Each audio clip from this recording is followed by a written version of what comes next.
అంటే మనం ఒకసారి ఆలోచన చేసుకుంటే మాస్క్ మనం పెట్టుకోవాల్సిన పరిస్థితులు మనకి ఎందుకు వస్తున్నాయంటే మన చుట్టూ ఉన్న వాతావరణ పరిస్థితులు బాగాలేదు.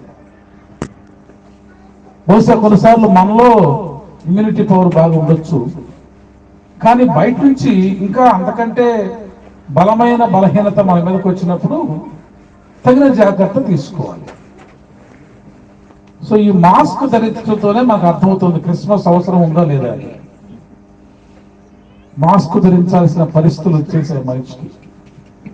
అంటే సెల్ఫ్ ప్రొటెక్షన్. వ్యక్తి తనకు తాను స్వకీయమైన రక్షణ వసతులు ఏర్పాటు చేసుకోవాలి.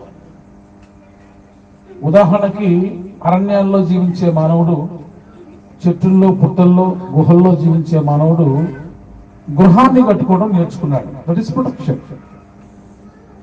వస్త్రాన్ని ధరించడం నేర్చుకున్నాడు, ప్రొటెక్షన్. అనగా దేహానికి నివాసయోగ్యమైన గృహం, దేహానికి వస్త్రం, తినే ఆహారంలో పౌష్టికత శ్రేష్టమైనవి కాలానుగుణంగా మానవుడు నేర్చుకుంటూ వచ్చాడు. ఎందుకు నేర్చుకున్నాడు అంటే వాటిలో ఏదో పొరపాటు జరిగినప్పుడు తమ చుట్టూ ఉన్న చాలా మంది అసువులు బాసిన సంగతులు తెలుసుకున్నారు. సో వెరసి ఏమర్థం అవుతుందంటే మనిషికి అశుభ్రంగా ఉన్నవాడు త్వరగా ఈ లోకాన్ని విడిచిపెట్టి వెళ్ళిపోతాడు అని అర్థమైంది. అశుభ్రత దేహానికేనా? సో మనస్సుకు కూడా ఉంటుంది కదా. పెద్దలు చిన్నప్పుడు చిన్న తరగతుల పాఠ్య పుస్తకాల్లో చెప్పేవాడు ఆరోగ్యమే మహాభాగ్యం అని. మనమేమో భాగ్యవంతులు ఎలా అవుదామా అని ప్రయాసపడుతుంటాం. భాగ్యవంతులు అంటే చూసారు, వెంటనే డెఫినేషన్ చెప్పేస్తుంది. అంటే మన దృష్టి ఎంతసేపు డబ్బుల మీద, ఐశ్వర్యం మీద, ఆస్తుల మీద తప్పితే భాగ్యవంతులు అంటే ఆరోగ్యవంతుల విషయాన్ని మర్చిపోతున్నాం మనం. అంటే ఓవరాల్ గా కామన్ గా లోకంలో ఏమర్థమైంది మనకి, ఐశ్వర్యవంతులు భాగ్యవంతులు అంటే ధనం దౌలత్ ఉన్న వాళ్ళు భాగ్యవంతులు అనే ఒక రాంగ్ డెఫినేషన్ మనందరికీ అలవాటు. ప్రతి ఒక్కరూ ఏం నేర్చుకున్నాడంటే నేను డబ్బులు సంపాదించాలి, ఆస్తులు సంపాదించాలి, వస్తువులు సంపాదించాలి, ఇవన్నీ సంపాదించుకుంటే మేము చాలా హ్యాపీగా ఉంటాం. ఉంటున్నారా? ఒకసారి బంజారా హిల్స్ వెళ్ళి చూడండి. అంటే మన కాలనీలు అన్నిటికంటే కూడా కాస్త బాగా సంపాదించిన వాళ్ళు అక్కడే ఉన్నారు. ఇక్కడ ఎంత సంపాదించినా మన పక్కవాడు మనం ఒకటిగానే ఉంటాం. చాలా మంది సంపాదించి కూడా దాన్ని ఉపయోగించుకోలేదు, దాచుకుంటారు. దాచుకున్నది ఎప్పుడో దోచుకోకూడదు. సో బాగా సంపాదించిన వాళ్ళు అది ఎప్పుడు పోద్దా అని భయంతో నిద్ర లేకుండా గడుపుతున్నారు. కాబట్టి బాగా భాగ్యవంతులైన వారు ఎవరు కూడా సంతోషంగా ఉన్న దాఖలాలు కనిపించడం వల్ల. మరి ఎవరు సంతోషంగా ఉంటున్నారంటే ఆరోగ్యాన్ని బాగా చూసుకున్న వాళ్ళే అని చిన్నప్పటి పాఠ్య పుస్తకాల్లో వచ్చింది. ఆరోగ్యమే మహాభాగ్యం. ఒక వ్యక్తి యొక్క శారీరక ఆరోగ్యం బాగుండాలి అంటే వాని మైండ్ సెట్ కూడా బాగుండాలి. మరి మైండ్ ఎక్కడ ఉంటుంది? ఇది కనపడదుగా. ఆరోగ్యం దేహానికి కనబడుతుంది. మనకి ఆరోగ్యంగా ఉన్నామా లేదా ఇవాళ మనం తినే ఆహారాన్ని బట్టి లేదా చేయించుకునే టెస్టులను బట్టి ఆరోగ్యం బాగుందా లేదా డాక్టర్స్ చెప్పేస్తున్నారు. మెడికల్ షాప్ వాడు కూడా చెప్పేస్తాడు, లేదా సుదీర్ఘమైన రోగి కూడా చెప్పేస్తాడు. కానీ అనారోగ్యం మనిషికి రావడానికి కారణం ఏమిటి అంటే మనిషి మైండ్ సెట్ బాగా. సో ఈ మైండ్ సెట్ అనే పదానికి మనం చెప్పుకునే భావం ఏంటంటే మనిషి ఆధ్యాత్మిక చింతన, ఆలోచన వ్యవస్థ. మనిషి ఆలోచన వ్యవస్థ సక్రమంగా లేకపోతే ముందు దేహానికి వక్రమైన జబ్బులు వస్తాయి. గుర్తుపెట్టుకోండి. మన మనస్సు ఎప్పుడు మంచి ఆలోచిస్తే మన దేహానికి రుగ్మతలు రావండి. మన దేహానికి బలహీనతలు వస్తున్నాయంటే మనసులో ఏదో తెలియని ఆవేదన, దుఃఖం, సమస్యను కూడగట్టుకొని దాని గురించి మనం ఆలోచించడం వలన తలనొప్పి వచ్చిందండి అంటాం కదా. ఇంట్లో ఎక్కువగా వినపడే పదాలు తలనొప్పి ఎందుకు వస్తుంది, తలనొప్పి ఎందుకు వస్తుంది? ఏదో ఒక ప్రాబ్లం ఉంటేనే కదా. అది ఊరికనే పిలిస్తే పలుకుద్దా? ఈవేళ తలనొప్పి వచ్చిందంటే దానికి కొన్ని గంటల ముందు నీ ఆలోచన విధానం కానీ, నీ నిద్రాభంగం కానీ, నీ పరిస్థితులు కానీ ఏదో ఒక సమస్య వచ్చింది. తద్వారా నీకు హెడేక్ వచ్చింది, ఫీవర్ వచ్చింది. ఇవాళ చాలా వస్తున్నాయి. ఇవన్నీ వస్తున్నదానికి కారణం ఏమిటి అంటే మన ఆలోచన వ్యవస్థ మన దేహానికి సరైన విధానాన్ని పంచట్ల. సో కాబట్టి మన మనస్సు బాగుంటే మన దేహం బాగుంటుంది. మన దేహం బాగుంటే ఆరోగ్యంగా ఉంటాం. ఆరోగ్యానికి ఇచ్చిన భాగ్యం ఇంకోటి ఈ లోకంలో లేదు. ఇప్పుడు ఎంతమంది భాగ్యవంతులు అవుతారు చెప్పండి? మళ్ళా భాగ్యవంతులు అంటే ధనవంతులు కాదు, ఐశ్వర్యవంతులు కాదు, ఆరోగ్యవంతులు. సో ఆరోగ్యం నీకు ఉండాలంటే ఆలోచన మంచిదై ఉండాలి. ఈవేళ యేసుక్రీస్తు జన్మించాడు అని చెప్పుకోవడానికి కారణం ఏమిటంటే యేసుక్రీస్తు వారు నిత్య ఆరోగ్యవంతుడు. ఆయన చేసిన ప్రతి ఆలోచన, ఆయన చెప్పిన ప్రతి మాట మరొకరికి మేలు కలిగించిందే కానీ ఎవరికి కష్టం కలిగించింది కాదు. కాబట్టి యేసుక్రీస్తుని ఇవాళ మనం జ్ఞాపకం చేసుకోవాలి. మనం చాలా మాటలు మాట్లాడతాం. కొన్నిసార్లు మన మాట మనకే కష్టంగా ఉంటుంది, మన ఇంట్లో వారికి ఇంకా కష్టంగా ఉంటుంది. మన నోట్లోంచి వచ్చిన ప్రతి మాట ఎవరో ఒకరిని గాయపరుస్తూనే ఉంది. ఎవరినో ఏదో రీతిగా గాయపరిచే మాట మన నోట్లోంచి వస్తూ ఉంది. మనం అనుకుంటాం వారిని గాయం చేశాం కదా ఈ మాటతో అనుకుంటాం.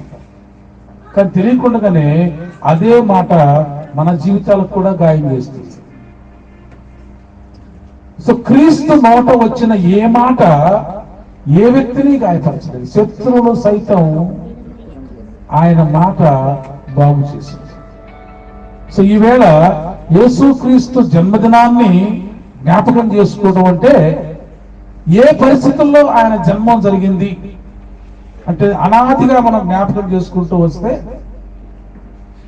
మానవుల మధ్య సత్సంబంధాలు లేనప్పుడు, ఆప్యాయతలు కొరవైనప్పుడు, ఆందోళన ఎక్కువైనప్పుడు, మనిషి ఒకరిని ఒకరు ప్రేమించుకోకుండా ద్వేషించుకుంటూ తిరుగుతూ ఉన్నప్పుడు మానవాళిని సన్మార్గంలో పెట్టడానికి దేవుడు కొందరిని ప్రత్యేకించి పంపుతూ ఉంటాడు.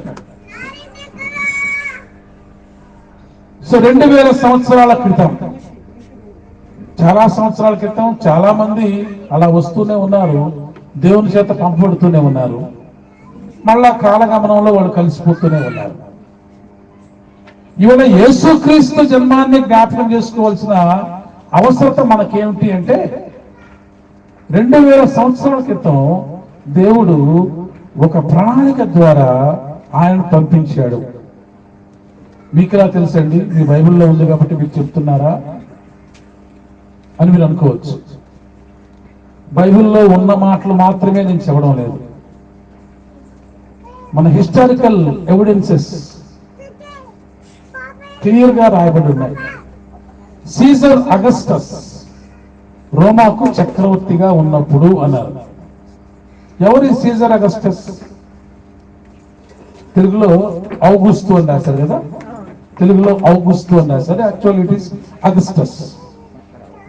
సీజర్ అగస్టస్ గురించి మనకు తెలియాలంటే జూలియస్ సీజర్ అంటే ఎవరో తెలియదు. జూలియస్ సీజర్ తెలుసు అందరికి?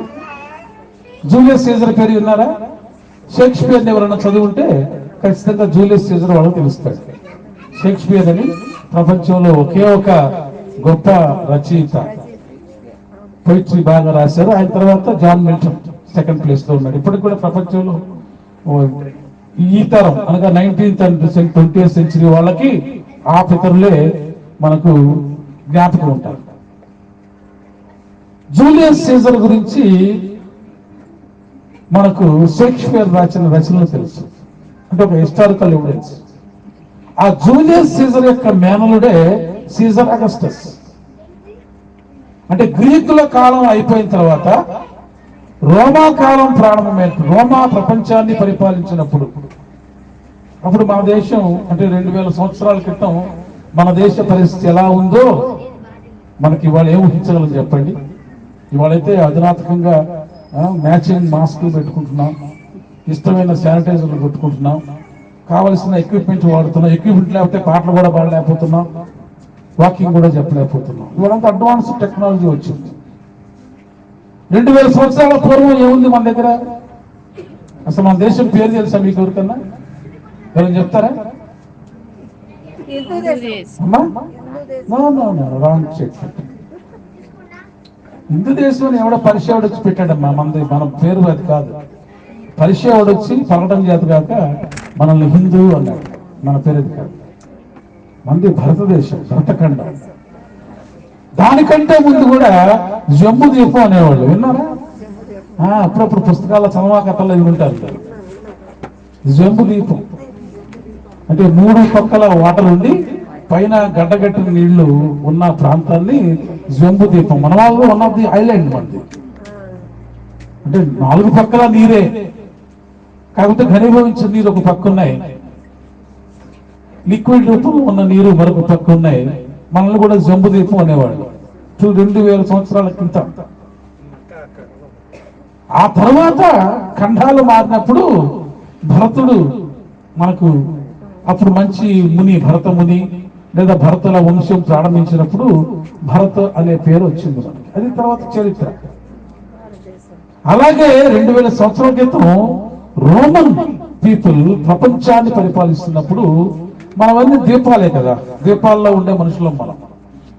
ఇప్పటికీ చూడండి, మనకు ఐలాండ్ పీపుల్ అంటే ఏదో చిన్న చూపే. అప్పుడు ప్రపంచంలో ఉన్న ఐలాండ్లో మనం కూడా చిన్నవాళ్ళం, ప్రపంచానికి మనం అంటే చిన్న చూపు.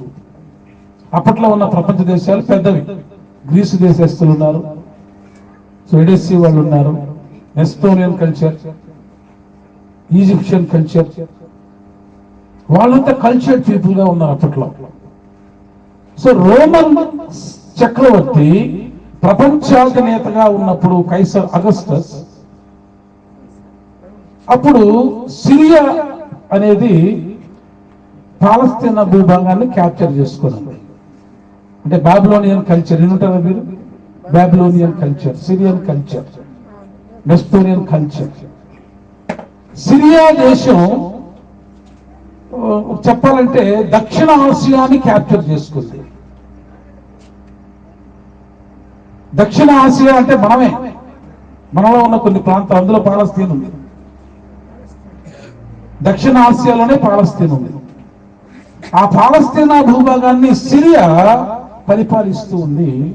అప్పుడు కురేనియస్ అనే వ్యక్తి సిరియాకు అధిపతిగా ఉన్నాడు అండర్ రోమన్ గవర్నమెంట్. అంటే ఇది హిస్టరీని జ్ఞాపకం చేస్తున్నాను, చరిత్ర ఇది. యేసుక్రీస్తు జన్మించింది కథనం కాదు, కథ కాదు, క్రిస్మస్ కథ కాదమ్మా, క్రిస్మస్ ఓ చరిత్ర. కురేనియస్ అనే అతను రోమన్ గవర్నమెంట్ తరఫున సిరియాకి అధిపతిగా ఉన్నాడు. అదే టైంలో మనకు బాగా తెలుసు, పాలస్తీనాకి పైలట్ గవర్నర్ గా పిలాతు కదా, పిలాతు అంటారు. పిలాతు పైలట్ పేరు. పిలాతు పాలస్తీనాకి గవర్నర్ గా ఉన్నాడు. Very historical. ఇప్పుడు గమనిస్తే లోకల్ గవర్నర్ ఏమో పిలాతు, సిరియా స్టేట్ హెడ్ ఏమో కురేనియస్, సెంట్రల్ పవర్ ఏమో అగస్టస్. ఈ చరిత్రను ఎవరైనా కాదనగలరా? It's recorded evidence. ఆ టైంలో వారికి ఒక ఆలోచన కలిగింది, మా పరిపాలనలో ప్రజలు ఎంతమంది ఉన్నారు, ప్రజలను మేము సమీక్షించుకోవాలి. అనుకున్నప్పుడు సీజర్ అగస్టస్ తన కింద ఉన్న దేశాలకి రాష్ట్రాలకి ఆయన సమాచారం పంపించాడు. మీరందరూ కూడా మీ మీ స్థలాలలో ఎంతమంది ప్రజలు ఉన్నారో మాకు రికార్డెడ్ ఎవిడెన్స్ ఇవ్వండి. రాత్రి వార్తల ప్రకారం భారతదేశంలో 1 కోటి మందికి కరోనా వచ్చింది. లెక్క కరెక్టా కాదా? కొంచెం అటు ఇటు ఉండొచ్చు ఇవాళకి. అంటే నిన్న ఉదయం 8 నుంచి రాత్రి 8 గంటల వరకు వార్తలు విన్నాను నేను. ఇవాళ వార్తలు ఆదివారం కదా, ఇవాళంతా బయట చర్చిల్లో ఉన్నాడు. విన్న వార్తలు రాత్రికి 1 కోటి మందికి వచ్చిందట కరోనా. లెక్క నిజమా కాదా? ఊరామలిగ్గా కొంత దాచబడింది ఉంటుంది, కొంత తెలియదు ఉంటుంది. వాట్ ఎవర్ ఇట్ మేబీ 1 కోటి మంది ప్రజలు 2020 సంవత్సరంలో భారతదేశంలో నిన్నటికి కరోనా వల్ల ఇబ్బందుల పాలయ్యారు. ఖచ్చితంగా 1,00,000 మంది మన ప్రాంతంలో చనిపోయారు. అసలు భాషణ వాళ్ళ గురించి రాశారు కదా, లిస్టు రాశారు కదా. కోటల్లో ఎఫెక్ట్ అయ్యారు, లక్షల్లో మరణిస్తూ ఉన్నారు. It is recorded evidence. అలాగే 2000 సంవత్సరాల క్రితం ఈ కురేనియస్ టైంలో పాలస్తీనా భూభాగంలో ఈ సెన్సస్ తీసుకోమని ఆయన పంపించాడు. ఆ సెన్సస్ జరుగుతూ ఉన్నప్పుడు మొదటి ప్రజా సంఖ్య అని రాయబడింది అక్కడ. అదేంటి, అంతకుముందు ప్రజా సంఖ్య జరగలేదా? జరిగింది.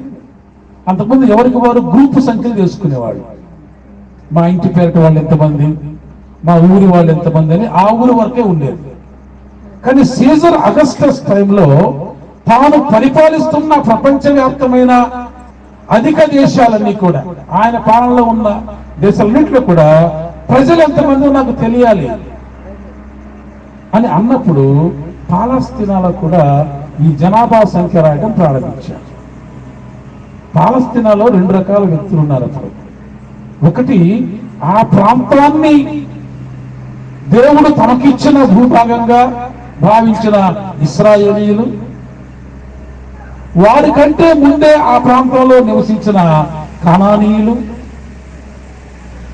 ఇతరుల పీపుల్ చాలా మంది ఉన్నారు, మాదీయులని, లైక్ చాలా మంది. ఇవాళ కూడా మనం చూస్తే చాలా ప్రాంతాల్లో చాలా మంది మైగ్రేట్ అయి ఉంటారు. ఇక్కడ హైదరాబాద్ లో ఉన్నామని పేరే కానీ మనలో చాలా, నేను లెక్క వేస్తే ఇవాళ 3%, 2% మాత్రమే ఇక్కడ పుట్టిన వాళ్ళు ఉంటారు. అంటే ఇప్పుడు పిల్లల గురించి నేను చెప్పట్లా. చాలా మంది మైగ్రేటెడ్ ఉంటారు, చాలా ప్రాంతాల్లో మైగ్రేటెడ్. అమెరికాలో కూడా రెడ్ ఇండియన్స్ ఉండేవాళ్ళు, పాపం వాళ్ళని తరివేసి ఎవరెవరో అక్కడికి వెళ్ళి అమెరికా మాదా అంటున్నారు. అన్ని దేశాల్లో పరిస్థితి అంతే, మైగ్రేటెడ్ పీపుల్ ఎక్కువ ఉండేవాళ్ళు. ఈ మైగ్రేటెడ్ పీపుల్ ఉన్నప్పుడు ఇశ్రాయేల్ దేశంలో రాజు కూడా ఇశ్రాయేలుడు కాలేదు. ఎదోమీయుడైన హేరోదు వాళ్ళకి రాజు అయ్యాడు. అదొక ప్రాబ్లమ్స్ ఎన్నున్నాయో చూడండి అక్కడ. అంటే ఒక ఇశ్రాయేలు జనాంగం, మేము దేవుని పేరు పెట్టబడిన జనాంగం అని ఒకళ్ళు జీవిస్తూ ఉంటే వాళ్ళ అధిపతి ఇశ్రాయేలీయుడు కాదు. వాళ్ళు ఎప్పుడు కూడా వాళ్ళకి ఒకటే మాట, బైబిల్లో ఉందా చదువుకున్నాం, దావీదు వంశమందు మీకు రాజు ఉంటాడు. కానీ వాళ్ళకి అప్పుడు దావీదు వంశమందు రాజు లేడు, ఎదోమీయుడు రాజు అయ్యాడు. అంటే శత్రు దేశం. ఎదోమీయుడు అంటే మీకు తెలుసు కదా, ఎదోమీయుడు ఎవరు? ఏశావు సంతతి వాళ్ళు రాజులు అయ్యారు. వీళ్ళేమో ఇశ్రాయేల్ సంతతి వాళ్ళు. అంటే చివరికి వాళ్ళ పరిపాలించడానికి కూడా స్వకీయుడు లేడు, దావీదు గోత్రీకుడు లేడు. రాజ్య పరిపాలన వాళ్ళది కాదు, రాష్ట్ర పరిపాలన వాళ్ళది కాదు, కేంద్ర పరిపాలన వాళ్ళది కాదు, కాలనీ పరిపాలన కూడా వాళ్ళది కాదు. అంటే బహుశా అప్పుడు పరిస్థితి ఎలా ఉంటుండొచ్చు? చాలా క్లిష్టమైన పరిస్థితి. వాళ్ళు దేవుణ్ణి ఆరాధించుకోవడానికి కూడా పన్ను కట్టుకున్న దినాలు, క్రాప్ చేయించుకోవడానికి కూడా పన్ను కట్టుకున్న దినాలు. ఈ కాలనీలోంచి ఆ కాలనీకి వెళ్ళొస్తే ఆ డోర్ దగ్గర పన్ను కట్టిన దినాలు మనకు గుర్తే కదా.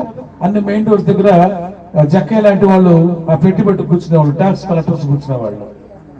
ఆల్ రోడ్స్, ఏ రోడ్లోంచి ఏ రోడ్లకు వెళ్ళాలన్నా, ఏ ట్రాన్స్పోర్ట్ చేయాలన్నా, ఇందాక నువ్వు వెళ్ళేటప్పుడు బాగా గడ్డం పెంచుకు వెళ్ళావు కదా, ఇప్పుడు తీసేసి వచ్చావేంటి, ట్యాక్స్ కట్టనేవాళ్ళు. గడ్డంతో వెళితే ఒక పన్ను, వాడికి క్షరం చేసుకొని మళ్ళీ క్లీన్ షేవ్తో వెళ్తే ఇంకో పన్ను. అందుకే కదా జక్క అంటాడు 4 రెట్లు కొట్టేశానంట. అంటే ఎట్లయినా కొట్టేస్తారు.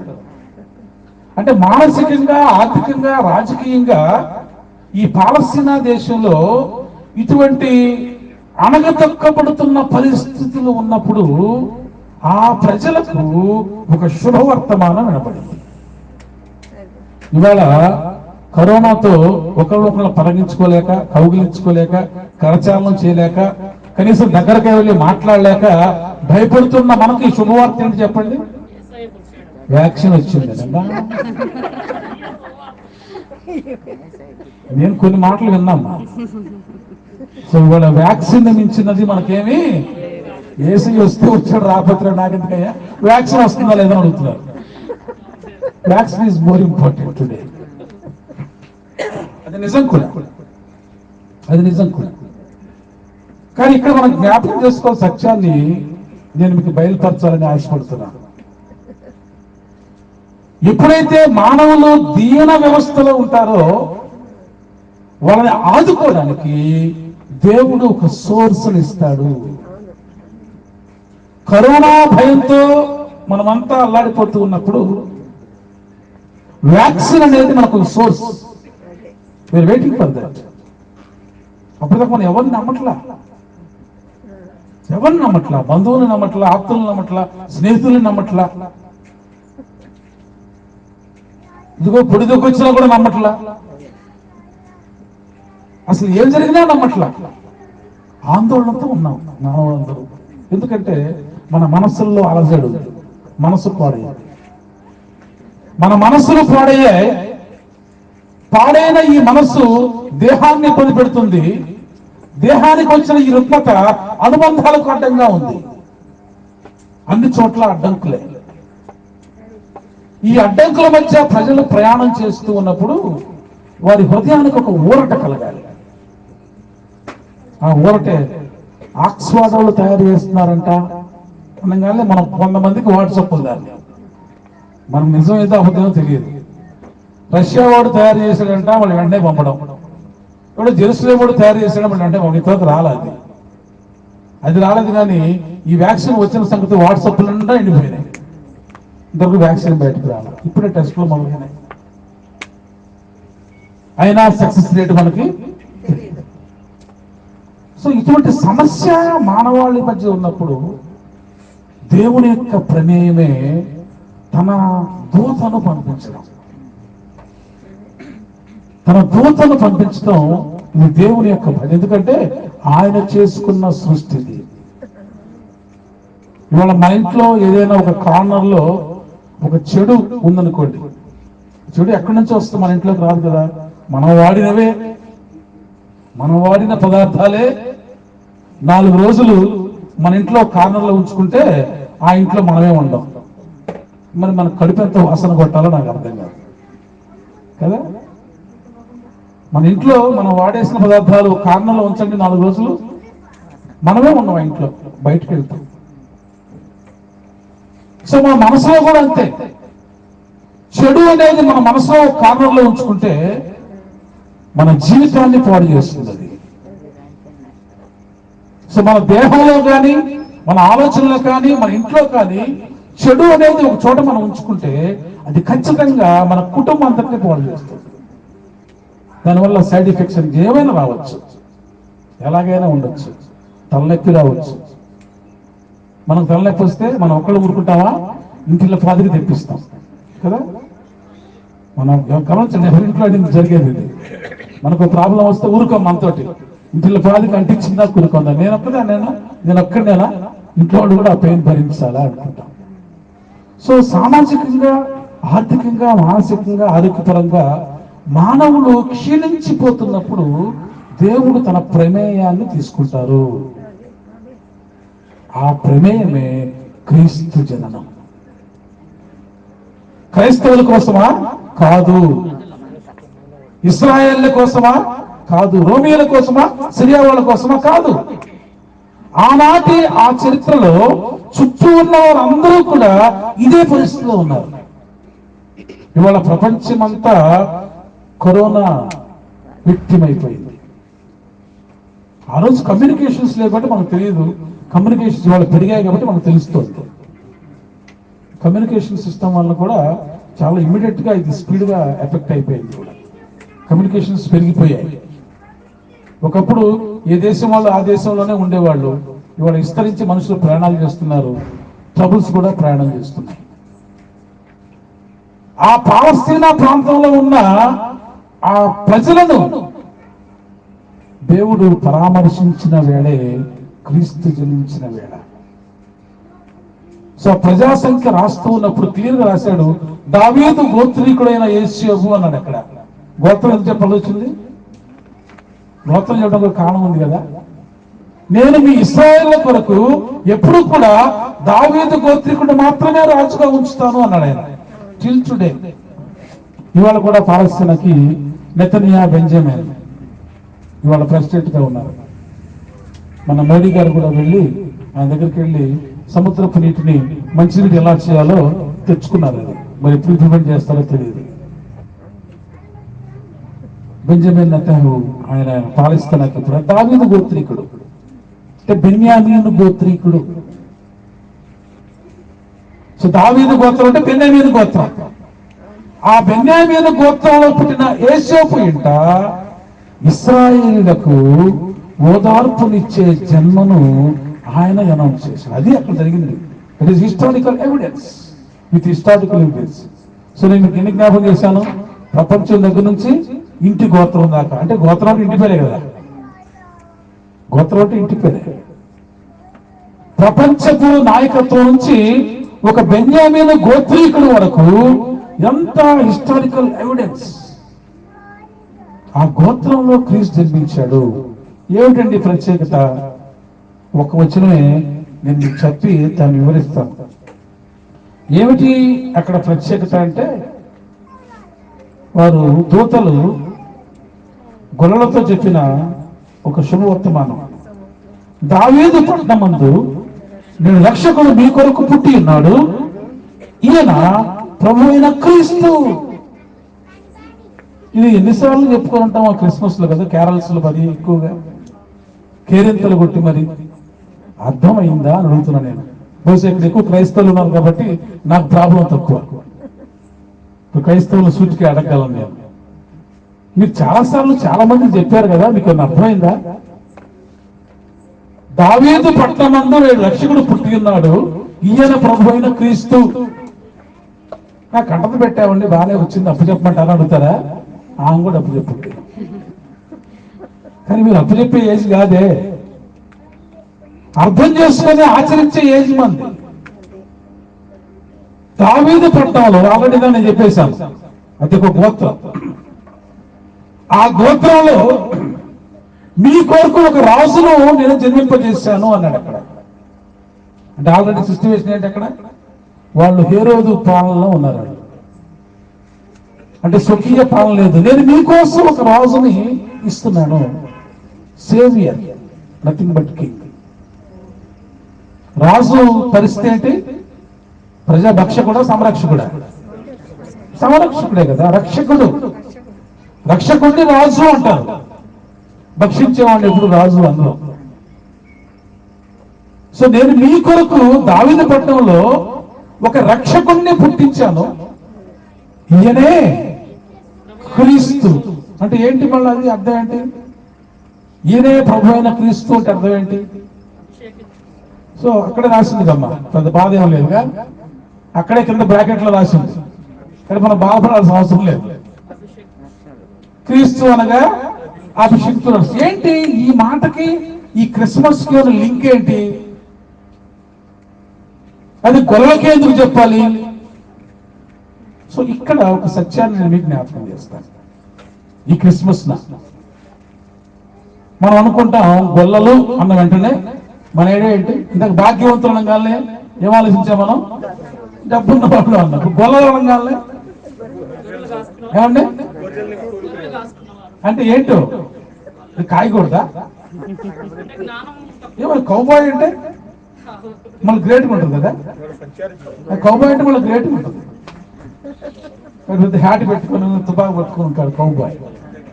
అతను కూడా షీపే కదా. సో గొల్లలు అన్న వెంటనే మనకి ఎలా ఉంటుందంటే వాళ్ళు అన్ఎడ్యుకేటెడ్ ఏమో అనే ఒక భావం. మనం కూడా అంటారు చాలా మంది, ఇది చదువు లేదు గొడ్లకాడ పంపించి అంటారు మన ప్రాంతాలు. మీ ప్రాంతాలు అంటారు ఎందుకంటే మా ప్రాంతాలు అంటారు, ఎవరు చదువుకోకపోతే నిన్ను గొడ్లకాడ పెడతా జాగ్రత్త అంటారు. ఇప్పుడు లేదులేండి ఆ పరిస్థితి, పూర్వం ఉండేది. ఈరోజు ఆ పరిస్థితి లేదు. మా టైంలో మా నాన్నగారు అనేవాళ్ళు, చదువుకోకపోతే నిన్ను మెకానిక్ షెడ్ లో పెడతానే ఉన్నాను అంటే అప్పుడు కాలం మారింది అనమాట. అప్పటికే మారింది. అంతకుముందు నా చిన్నప్పుడు ఇంకా వినేవాడిని, గొడ్లకాడ పెడతాను అంటే ఏంటి ఇంత చులకనగా మాట్లాడడం. నేను మొన్న పోచంపల్లికి వెళ్తే ఒక్కొక్క ఇంటికి మన సీఎం గారు 10 గొర్రెలు ఇచ్చాడు. గొర్రె అంతా తెలుసా మీకు? ఇవాళ తెలుసు కదా, అంటే మనకు మీట్ తెలుసు, గొర్రె తెలియదుగా. మనకేమో తినేవాళ్ళం, మనం పెంచేవాళ్ళం కాదు. సో రమారమి 6,000 5,000 ఖరీదుంటుంది ఒక్కొక్క గొర్రె పిల్ల. ఇంటికి ఇంత అని ఇచ్చారు. గృహాలు పోషించబడుతున్నాయి ఆ గొర్రెల ద్వారా. అంటే ఆ గొర్రెల మంద అనేది ఇంటికి పోషణ, ఇంటికి పోషణ. అలాగే వాళ్ళు కూడా ఇశ్రాయేలు జనాంగంలో కూడా వాళ్ళు మొదటి నుంచి కూడా షెపర్డ్స్ వాళ్ళు.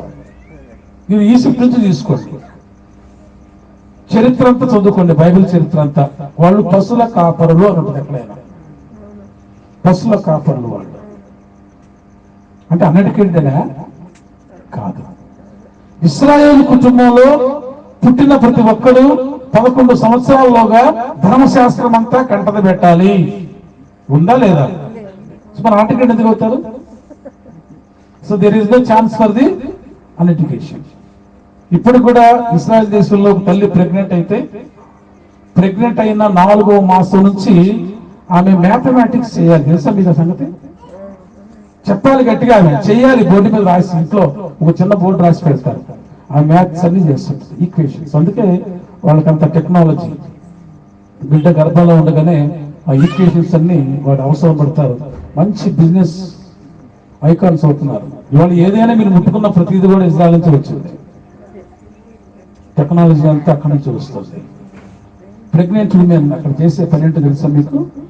మన వాళ్ళేమో ఊళ్ళు అల్లుకొని స్వెటర్లు కొడుతుంటారు. అక్కడ పని చేయరమ్మా. అక్కడ మ్యాథమెటిక్స్ చెప్తుంటది, ఈక్వేషన్ చెప్తుంటది, చదువు సైన్స్ అన్ని చెప్తుంటది. కనిపిస్తుంది, ఎవరు చెప్పదు, ఆమె బోర్డు మీద రాసుకుంటుంటది, కడుపులో బిడ్డలు చెప్పుకుంటా ఉంటుంది. టిల్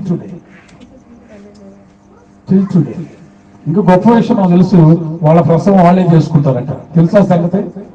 తెలుసులే, మీకు అందరూ తెలుసు కానీ పట్టించుకోరు. ఎంత ఇశ్రాయేల్ ఉమెన్ ఎంత పవర్ఫుల్ అంటే తన ప్రెగ్నెన్సీ తనే చేసుకుంటుంది. ఇతరులు అవసరం లేదు, ఆవిడకి తోడు అవసరం లేదు.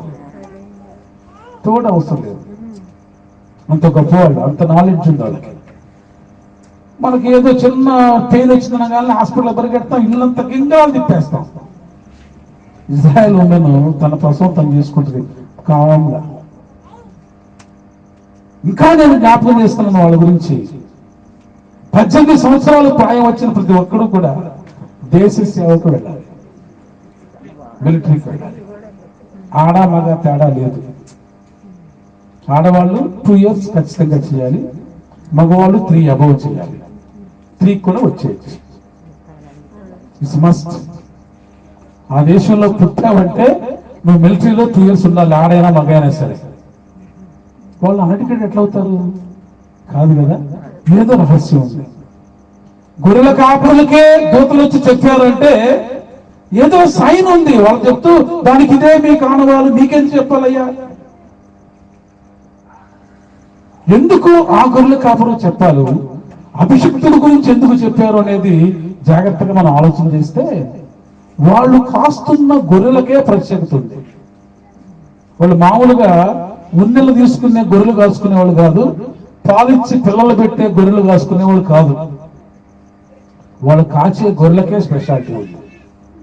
ఏమిటి ఆ స్పెషాలిటీ అంటే, అప్పటిదాకా యెరూషలేము దేవాలయంలో బలి ఇవ్వడం జరిగేది. బలి ఇచ్చే గొర్రెలను ప్రత్యేకంగా మేపుతున్నారు వాళ్ళు. అందుకని వాళ్ళకు వచ్చింది కమ్యూనికేషన్. సో గొల్లలకే ఎందుకు వచ్చింది అంటే అది అక్కడ ఉన్న స్థితి. జ్ఞానుల గురించి నేను చెప్పను, ఇంకోసేపు జ్ఞాపకం చేస్తా, టైం కాదు. సో ఎందుకు గొల్లలకే చెప్పారు అంటే ఆ గొల్లలు కామన్ గొర్రెలు కాచుకొని దాని మీద బ్రతికేవాళ్ళు కాదు. వాళ్ళు యెరూషలేము దేవాలయంలో ప్రతి ఆరాధన సమయంలో ఎవడో చేసే పాపానికి ప్రతిగా రక్తం చిందించడానికి పెంచబడుతున్న గొర్రెలవి. స్థలం ఎక్కడో తెలుసా? బోయేజు పొలం. ఆ స్థలం కూడా, ఆ గొర్రెలు కాచుకున్న స్థలం కూడా ఎక్కడ కాదు, బోయేజు పొలం. అది బోయేజు పొలం అంటే తెలుసు కదా. బోయేజు మనకి చెప్పాల్సిన అవసరం ఉందా మీకు? రూతు గారి, ఓకే, అర్థమైంది చాలు. సో బోయేజు పొలంలో దేవాలయంలో బలి ఇవ్వడం కోసం ప్రత్యేకంగా గొర్రెలు పెంచుతున్నారు. అక్కడ పెంపకం జరుగుతుంది, వాళ్ళని కాయటం జరుగుతుంది. ఏంటండి ఆలయంలోకి వస్తే గొర్రె ఏం కావాలి ప్రత్యేకత దానికి? సో దేవుని ఆలయంలో బలికి తీసుకెళ్లేదానికి కొన్ని క్వాలిటీస్ ఉంటాయి. అది మెంటల్లీ డిజార్డర్ అయి ఉండకూడదు, ఫిజికల్లీ హ్యాండిక్యాప్డ్ అయి ఉండకూడదు, దాని ఉన్నిలో మచ్చ ఉండకూడదు, ఆరోగ్యవంతమైందై ఉండాలి, బలహీనతలు ఉండకూడదు, తొలిచులు అయితే మరి శ్రేష్టం. సో మచ్చలేని తత్వం ఉన్న గొర్రె ఒక వ్యక్తి యొక్క పాపాలకు ప్రతీకగా రక్తాన్ని చిందించినప్పుడు ఆ వ్యక్తి పాపం పరిహరించబడుతుందని ఆనాటి ప్రజలలో మోషే ధర్మశాస్త్రం ప్రకారం వారు పాటిస్తున్న దినాలలో కాయబడుతున్న గొర్రెలవి, కాస్తున్న కాపురులు వాళ్ళు. ఇప్పుడు దాకా మీకు ఏదైనా వేరే ఆలోచన ఉంటే కాస్త జాగ్రత్తగా అర్థం చేసుకోండి. కామన్ పీపుల్ కాదు వాళ్ళు, temple appointed people to protect the flock. దేవుని దేవాలయంలో బలి అర్పణ కొరకు తేబడిన గొర్రెలను జాగ్రత్తగా కాస్తుంది. ఎందుకంటే రాత్రి వచ్చే క్రిములు కీటకాలు కూడా వాటికి బయట ఇవ్వకూడదు. అక్కడ పెంచబడుతున్నాయి ప్రత్యేకంగా. ఏ చిన్న పురుగు వాటికి కుట్టినా, వాటికి ఏదన్నా చిన్న ఇన్ఫెక్షన్ వచ్చినా అది బలికి పనికిరాదు. ఇంతకాలం వీడు పెంచినందుకు వీడి పనిష్మెంట్ వస్తుంది, మనకు తెలుసు కదా. దానియేలు కాలంలో ద్రాక్షారసం ఇచ్చేవాడు ఏదో చిన్న పొరపాటు చేస్తే జైల్లో పడేస్తారు, చంపుతారు. వాళ్ళకి ఇచ్చిన డ్యూటీస్ ని బట్టి ఈ గొర్రెల్లో ఏ ఒక్క గొర్రెకి ఏ చిన్న ఇబ్బంది కలిగినా వీడు ఉద్యోగం పోతే ప్రాణం కూడా పోవచ్చు. ఇప్పుడు వాళ్ళ పరిస్థితి ఎట్లా చూడండి, గొర్రెల కావాల పరిస్థితి. సో వాళ్ళ పరిస్థితి ఏంటి? ఈ గొర్రెల్లో ఏ గొర్రెకి చిన్న ప్రమాదం వచ్చినా ప్రాబ్లం వీడికి. కాబట్టి దూతలు వీళ్ళకే ఆ సమాచారం చెప్పడంలో ఉన్న ముఖ్య ఉద్దేశం ఏమిటంటే వీళ్ళు కూడా ఒక రకమైన బాండేజ్ లోనే ఉన్నారు, భయంతో ఉన్నారు. ఇది క్రూరమగాలు వస్తే కాదు భయం వాళ్ళది. ఏ గొర్రెకు ఏ హాని జరగకుండా కాపాడే వ్యక్తులు వాళ్ళు. సో గ్రేట్ ప్రొటెక్టర్స్, వాళ్ళు రక్షించడానికి సిద్ధంగా ఉన్నారు. మరొక రక్షణ కొరకు గొర్రెలను పంపిస్తూ ఉన్నారు. కాబట్టి ఆ గొర్రెలు అనాయింటెడ్ ఫ్లోక్. సో అక్కడ పెంచబడుతున్న గొర్రెలన్నీ ఏంటి? బలి కొరకు ప్రతిష్ఠితమైన గొర్రెలవి. ఇక్కడ వచ్చింది అనౌన్స్మెంట్, ఈ రోజు నుంచి ఆ గొర్రెలతో పని లేదు. ఇదిగో ప్రజలందరికీ కలగబో మహా సంతోషకరమైన శుభవర్తమానం. ఈ రోజు నుంచి ఏ గొర్రె కూడా మనిషి పాపాల కొరకు బలి కావలసిన పని లేదు. మీరు కాస్తున్నారు కదా, ఇదిగో మీకు చెప్తున్నాను. సో గొర్రెల కాపరికి చెప్పాల్సిన ఉద్దేశం అదండి. లేకపోతే వాళ్ళతో ఏం పని వీళ్ళకి?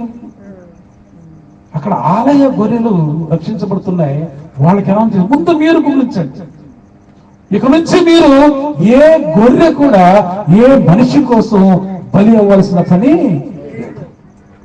ఒక జీవం కోసం మరొక జీవి కష్టపడాల్సిన పని లేదు, నష్టపోవాల్సిన పని లేదు. ఇప్పుడు దాకా అభిషేకించబడిన గొర్రెలను మీరు పెంచుతూ ఉన్నారు. నేను అభిషేకించబడిన వ్యక్తినే పంపించాను. సర్వమానవాళి రక్షణార్థం నేను క్రీస్తును పంపించాను. సో ఆయనే యేసు, ఆయనే క్రీస్తు అంటూ ఉన్న ముఖ్య ఉద్దేశం అది. The selected saviour, the anointed saviour. ఈ రెండు కూడా బిరుదులేనండి, పేర్లు కాదు.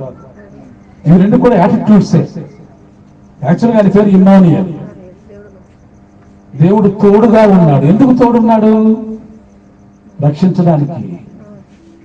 ఎందుకు అభిషేకించబడ్డాడు? అంతకంటే ఇంకేం పని లేదు. అభిషేకించబడటం అంటే ఏంటి?